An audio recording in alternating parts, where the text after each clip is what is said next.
할렐루야. 오늘 새벽에 오신 모든 성도님들 주님의 이름으로 환영합니다. 우리가 십자가에는 총 사실상 4명이 달렸어야 합니다. 특별한 일이 없었더라면 4명의 사람이 3명이 아니라 달렸어야만 했습니다. 우리가 잘 아는 거 우편 강도가 있고요. 마지막 순간에 구원을 받았다고 하는, 그리고 또 좌편 강도가 있습니다. 끝까지 예수를 조롱했던. 그래서 이제 우리 예전에 김동리 선생이 그 끝까지 예수를 부인했던 그 사람을 제목으로 삼아서 사반의 십자가라고 하는 정말 위대한 소설을 쓰기도 하셨습니다. 그리고 사실 오늘 하나 더, 바로 바라바입니다.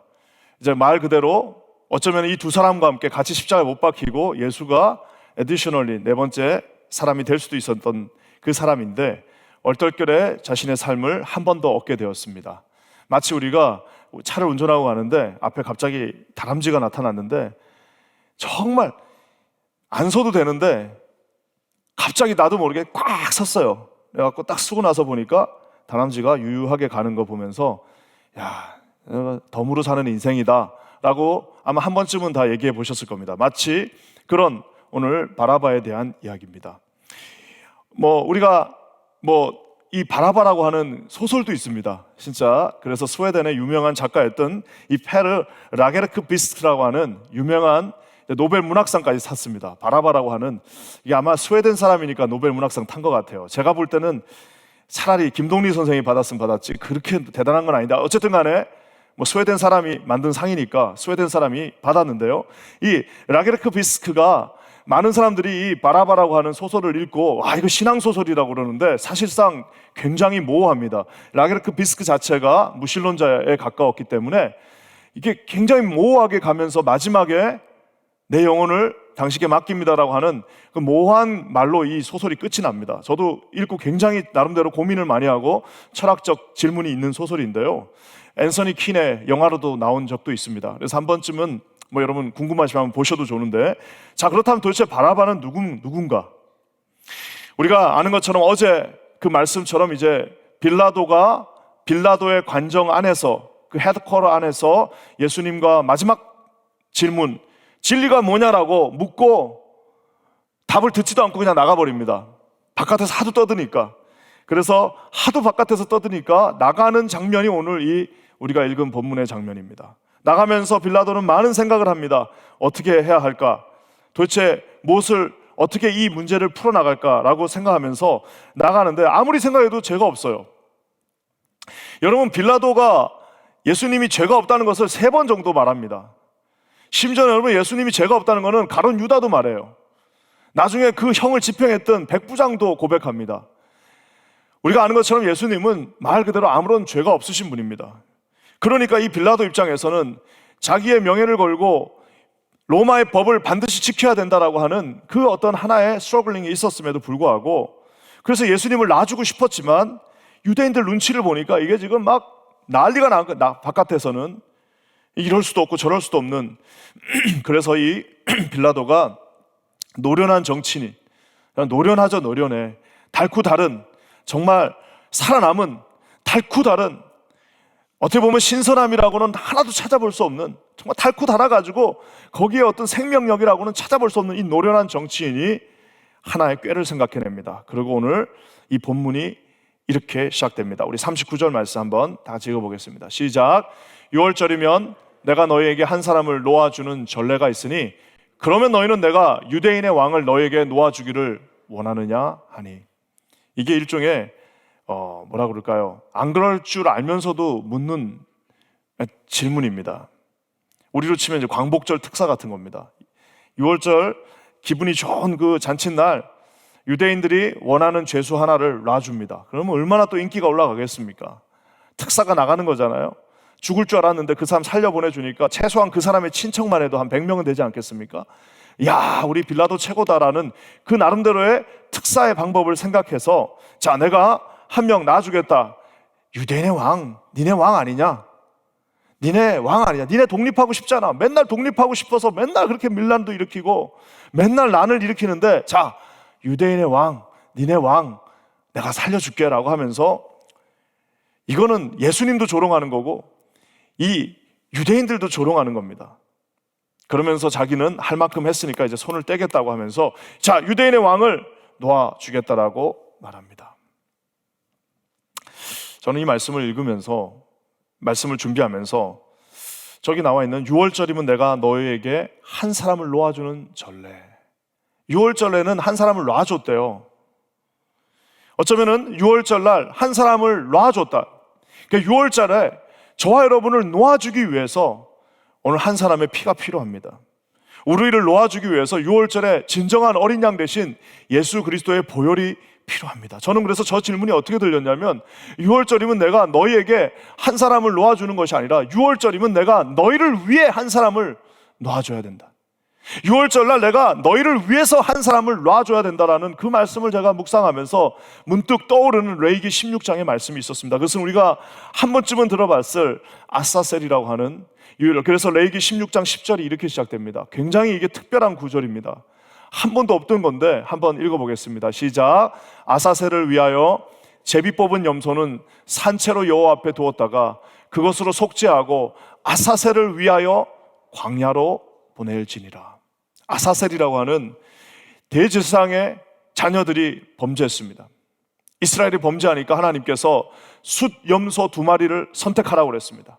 그래서 그 2마리 염소 중에 한 명 제비 뽑아갖고 하나는 속죄 제물로 각을 뜨고 피를 뽑아서 제물로 드리고 나머지 한 마리는 어떻게 하냐면은 건장한 자들이 데리고 광야로 나갑니다. 그래서 그 숫 염소를 광야에다가 밀어넣고 다시 돌아오면서 이 제도를 아사셀이라고 했습니다. 내보낸 겁니다. 내보낸 거예요. 이 이스라엘에 지내 있는 모든 죄악들을 그 아래다 다 집어넣어서 그 광야로 내보내는데 광야에 나가면 사는 게 아니에요. 광야에 나가면 이 한 번도 광야에서 살아본 적이 없는 이 염소 입장에서는 나가면 맹수한테 먹혀 죽든지 아니면 더위와 그 물이 없는 곳에서 결국에는 죽게 돼 있습니다. 결국에는 이스라엘 모든 죄악을 하나는 죽어야 되는 속죄의 염소가 짊어지는 거고 하나는 가시적인 눈으로 보여주기 위해서 온 백성이 보는 앞에서 그 염소 한 마리를 광야로 이렇게 놓아줘 버리는 그 제도가 있었습니다. 하나님께서 철저하게 이스라엘의 모든 죄악들을 그러니까 시각적으로 보는 겁니다. 제사를 드리는 그 장면을 안에 들어가서 볼 수는 없어요. 하지만 모든 이스라엘 백성이 멀리서 아사셀의 그 염소 한 마리가 광야로 뚜벅뚜벅 걸어가는 모든 죄악을 짊어지고 자기가 그 광야에 가서 죽었어야 되는데 그 모든 죄악을 짊어지고 가는 그 모습을 바라봅니다. 사랑하는 성도 여러분, 저는 오늘 저 말씀을 너희들을 위하여 이 예수를 놓아주랴.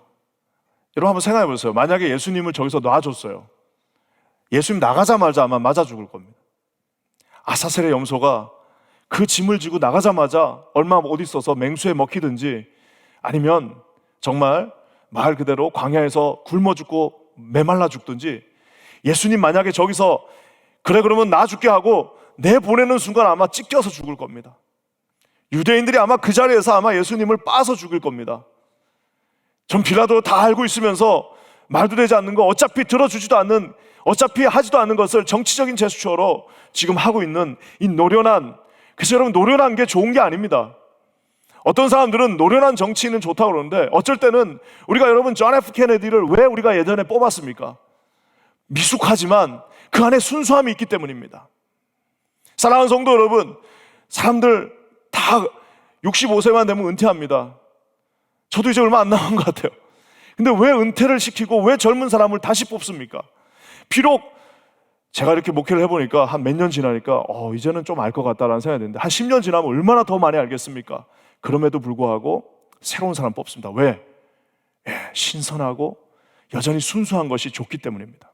오늘 이 빌라도는 그거 다 알고 있습니다. 이 모든 경우의 수를 알고 있어. 놔줘도 죽는 거고 안 놔줘도 죽는 거고 사실 만약에 빌라도가 정말 예수님을 살리고 싶었다면 예전에 바울을 살렸던 천부장처럼 그것을 진압하고 내가 예수를 보호하겠다. 너희들 들어오지 마. 이 헤드쿼터 안에 들어오면 아주 그냥 박살나는 줄 알아라고 선포해야 되지만 빌라도는 그럴 용기가 없습니다. 적당하게 중간에서 내주든지 내줘서 찍혀 죽든지 아니면 그 다음 수순으로 자기는 이제 더 이상 아무런 죄가 없다라고 손을 씻고 싶었습니다. 사랑하는 성도 여러분, 이 모든 과정이 빌라도는 자기가 정치적인 수순을 가지고 했다라고 생각하지만 결국 우리는 이 말씀을 읽으면서 야, 예수님은 저렇게 나가시면 아사셀의 제물이 되는 거고 이 안에 계시면 십자가의 어린 양의 제물이 되시는구나. 결국에는 예수님은 죽어야 합니다. 누구를 위하여? 저게 너희를 위하여라고 했지만 사실상은 나를 위하여 오늘 주님은 죽으셔야 한다라는 사실입니다. 우리 죄를 위하여, 나와 여러분의 저주를 위하여, 저주를 속죄하기 위하여 유대인의 왕은 놓아주려 오신 것이 아니라 결박당하고 죽으러 이 땅에 오셨습니다. 사랑하는 성도 여러분, 우리가 오늘 이 사순절 기간을 맞이하면서 끊임없이 예수님에 대해서 묵상합니다. 예수님 어떤 분이신가? 예수님 어떤 분이세요? 여러분, 예수님 누구세요? 예수님은 누구신가? 여러분, 예수님은 누구십니까? 가장 적나라한 사실은 예수님은 내가 죽었어야 되는데, 그러니까 뭐 우리라고 해도 안 됩니다. 우리 인류라고 해도 그거는 남의 이야기가 돼버립니다. 우리 교회를 말해도 그건 남의 이야기가 됩니다. 우리 가족도 다 남이에요.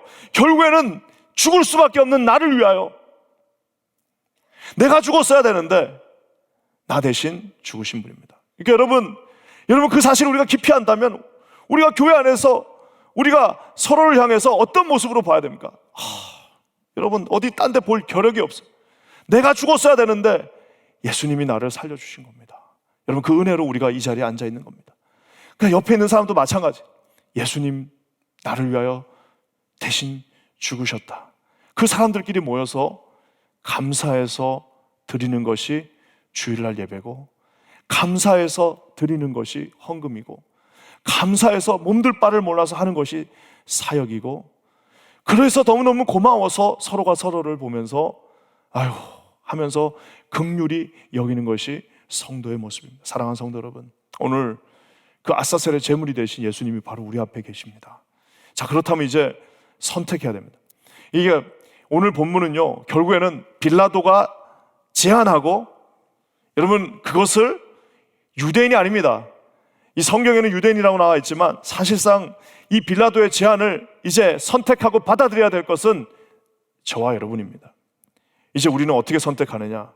유대인들은 최악의 선택을 합니다. 40절 말씀 우리 한번 다 같이 읽어볼게요. 40절입니다. 시작. 그들이 또 소리질러 이르되 이 사람이 아니라 바라바라 하니 바라바는 강도였더라. 사람들은 말도 되지 않게 아마 빌라도도 깜짝 놀랐을 겁니다. 설마 바라바를 선택할지는 몰랐어요. 밀란을 꾸미고 살인까지 한 사람입니다. 여러분, 이 사람 지금도 여러분 이슬람 국가에 가면, 우리가 생각할 때는 이슬람 국가에 가면 이슬람 거버먼트가 극단주의자들을 좋아할 것 같죠? 그렇지 않습니다. 제가 예전에 있었던 이슬람 국가도 가면은 이스라엘 그 무슬림 국가에서, 그러니까 대통령제가 있는 국가에서 제일 경계하는 사람이 누구냐면 극단주의자들이에요. 왜? 극단주의자들은 뒤집자는 거거든요, 무조건. 그러니까 싫은 거예요. 이 제재를 유지해야 되기 때문에. 그래서 사실상 대제사장들과 바리새인들과 서기관들과 장로들이 제일 무서웠던 건 누구냐면 사실상 이런 밀란을 일으키지 않은 사람들입니다. 극단주의자들, 열정주의자들, 열성분자들. 그래서 여러분, 우리가 아는 것처럼 가룟 유다 같은 사람들을 이 대제사장들이 제일 싫어합니다. 오히려 로마보다 더 싫어해요. 왜? 로마는 지금 자기들이 이런 자존심은 없지만 이 안락한 삶을 유지하는데 도움이 되잖아요. 여러분, 대제사장들과 바리새인들과 서기관들이 이 로마가 지금 지켜주니까 자기들은 부와 명예와 모든 것들 다 누리면서 기득권을 유지하면서 살고 있잖아요. 근데 제일 무서운 건 누구냐면 로마가 무서운 게 아니라 이런 바라바 같은 사람들이에요. 뒤집자, 이 나라를 뒤집자, 다시 우리 나라를 찾자라고 하면, 만약에 이 사람들이 일어나도 문제입니다. 그러면 로마의 진압군이 오잖아요. 진압을 한 다음에 누구를 책임지겠습니까? 너희들 왜 이거 못 다스렸냐고 책임을 지게 할 거고, 만약에 어떻게 해갖고 얘들이 이겼다고 칩시다. 그래서 지금도 이스라엘 가면 하이파의 유명한 축구팀 이름이 마카비 하이파입니다. 마카비가 이런 밀란을 일으켜서 성공한 사람이에요. 만약에 성공이 됐다면은 이 밀란을 일으켜서 성공한 사람들이 누구를 제일 먼저 정죄하겠습니까?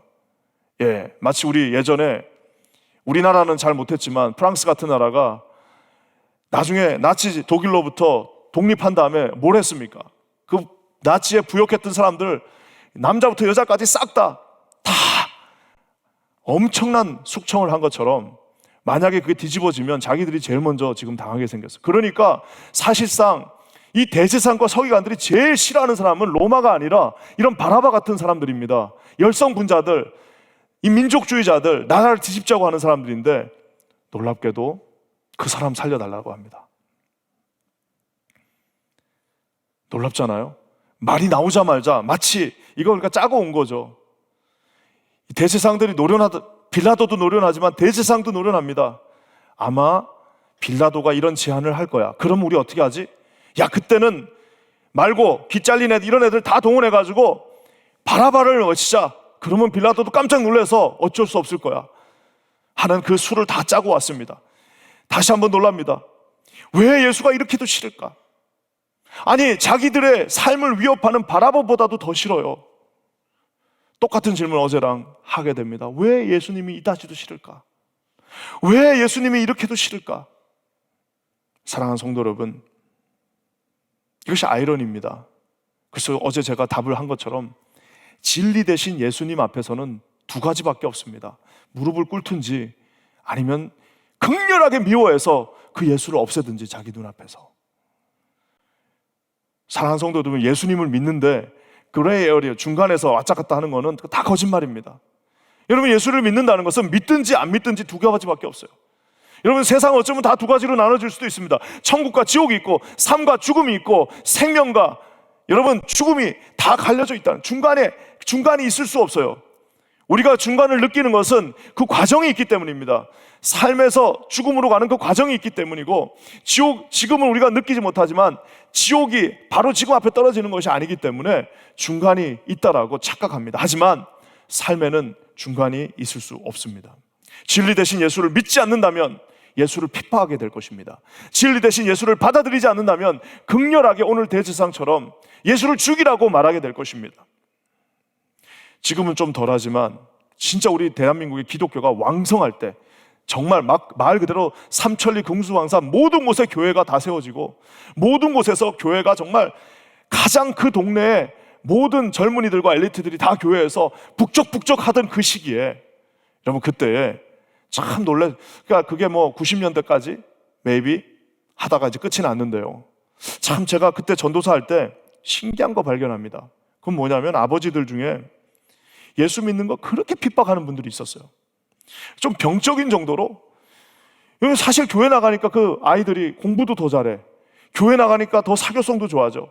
교회 나가니까 아이들이 밝아져. 그러면 얼마나 좋습니까? 근데 술을 마시면서 교회 나가는 거를 그렇게 핍박하는 아버지들이 있었습니다. 가서 막 빌기도 하고 무릎 꿇고 아버지 그러지 마세요라고 전도사로 해보기도 했지만 딴 거는 다 괜찮다는 거예요. 교회는 안 된다는 거예요. 여러분, 그거 왜 그럴까요? 그 사람이 무슨 교회를 가본 적도 없는데 왜 그럴까요? 예, 비록 술 먹고 알코올 중독자여도 진리 앞에서 둘 중에 하나 선택을 해야 된다는 것을 자기 영이 알고 있는 겁니다.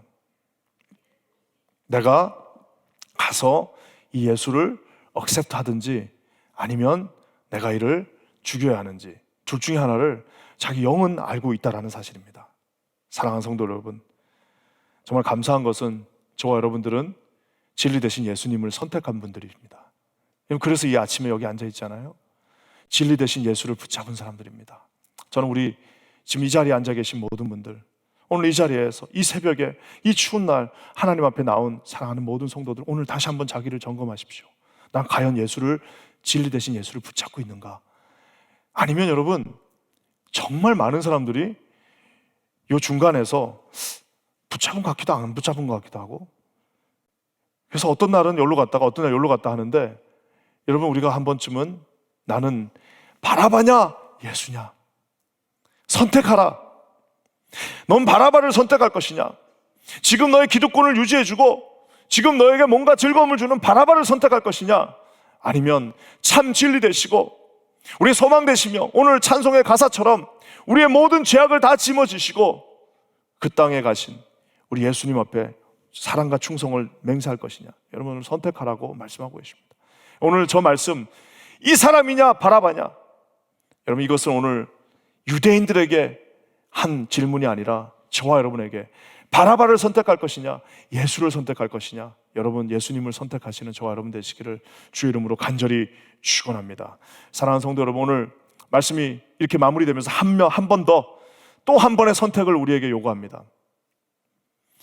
유대인들에게는 예수를 선택할 것이냐, 바라바를 선택할 것이냐고 선택의 기회를 줬다면 또 한 사람 선택해야 될 사람이 있습니다. 그것은 누구냐? 바라바입니다. 자, 그렇다면 바라바는 어떤 선택을 했을까요? 여러분 한번 상상해 보세요. 바라바가 그 전날 밤에 잠이 왔을까요? 내일이면 이제 자기가 십자가에 못 박혀 죽어야 돼요. 옆에 두 명의 강도가 또 있습니다. 봐도 아유 진짜 자기가 봐도 죽어야 될 애들이에요. 그러니까 서로 아유 저 정도면 전 죽어야 된다. 다 그런 애들 셋이가 지금 착고에 이렇게 갇혀 있습니다. 아무리 강심장이라고 해도 내일 십자가에 못 박혀서 짧게는 6시간, 길게는 한나절, 거의 하루에 가까운 시간을 고통당해야 되는데 잠이 오겠습니까? 야, 이제 내일 아침 되면 나는 가서 그 회초리 매를 맞고 저 십자가를 지고 가서 이제 저 골고다 언덕에서 하루 종일 매달려서 나 저 고통을 어떻게 참지 하면서 막 별별 생각이 다 들었을 겁니다. 어머니 생각도 나고 옛날에 내가 그러지 말할 걸 하는 생각도 나고 별별 생각이 다 들렸는데 잠이 안 오고 뒤치덕거리면서 이러고 있는데 갑자기 새벽에 막 이런저런 막 함성이 들립니다. 깜짝 놀랐어요. 아유 이제 나 죽이려고 하나 보다. 그러더니 갑자기 자기 이름이 막 들려. 바라바 바라바다. 야 저렇게 사람들이 날 미워하는구나.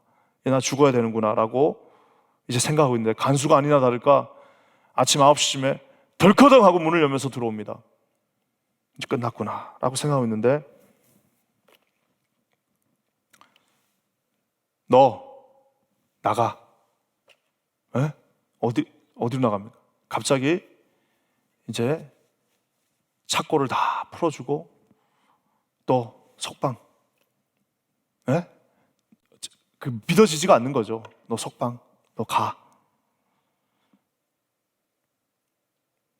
그래서 아까 제가 읽었던 그 소설에는요 너무 놀래가지고 얼떨결에 예수님이 죽는 그 현장으로 갑니다. 갔더니 막 예수님의 어머니가 오열하는 것을 보면서 마음이 조금 찔립니다. 그러면서 예수도 보고 어제까지 자기 옆에 있었던 자기 옆에 있는 오른쪽 왼쪽 강도를 보면서 이 바라바가 많은 생각을 하게 되는 장면에서 이 소설이 시작됩니다. 예전에 우리 한국이 나온 유명한 정말 최고의 칸타타 중에 하나 증인들의 고백이라는 그 유명한 칸타타가 있습니다. 자, 우리 교회에서도 한번 하면 너무 좋을 것 같은데 증인들의 고백에 보면은 이 바라바가 고백하는 장면이 나옵니다. 바라바가 이렇게 말합니다.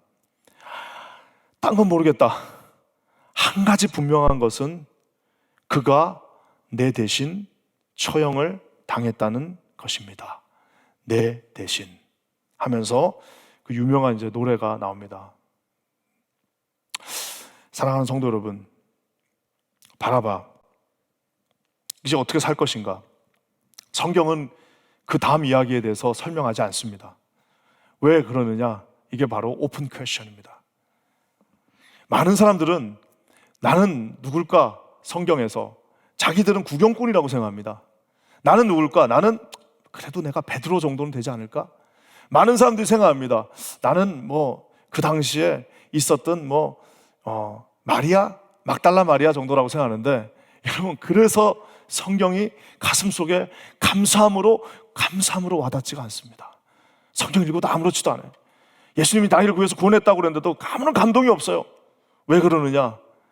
여러분 진짜 우리는 누구냐면 여러분 여기서 진짜 예수님이 누군지 정확하게 제일 가슴 깊이 아는 사람은 누구냐면 내가 그 아침에 죽음을 직감하고 그곳에서 고뇌하고 있던 바라바라는 사실을 깨달아야 한다는 사실입니다. 사랑하는 성도 여러분, 바라바가 다시 너 석방할 때 나가서 이제 어떻게 살았을까요? 어떻게 살았을까요? 네. 저는 그 사람이 어떻게 살았을지 잃는 사람마다 다르다고 생각합니다. 아무리 예수님이 십자가의 보혈을 다 보여주셔도 또 자기 갈 길 가는 사람은 자기 갈 길 갑니다. 얼마나 사람들이 냉혹하고 냉담한지 몰라요. 그렇게 예수님의 흥건한 피를 다 보고도요, 자기 길 갈 사람 또 자기 길 갑니다. 자기 길 가서 자기 하고 싶은 것도 다 합니다. 바라바, 여러분, 그 사람 그날부터 막 예수님만 쫓아다니며 살았을까요? 글쎄요. 그래서 그 소설도 시작되는 겁니다. 사랑하는 성도 여러분, 바라바는 말 그대로 바, 아들, 아바, 아버지, 아버지의 아들입니다. 즉 사람의 아들입니다. 그냥 저와 여러분이에요. 오늘 이 사람의 아들을 대신해서 하나님의 아들이 십자가에 못 박혀 죽으셨습니다. 거기에 서 있는 예수를 바라보면서 바라바가 오늘 선택해야 됩니다. 나는 내 대신 죽으신 저분을 위하여 정말 살아야겠다라고 선택할 수도 있고, 고맙네, 나 오늘부터 또 내가 하던 대로 열심히 살아야겠네 라고 하실 수도 있습니다. 저는 이 선택 가운데서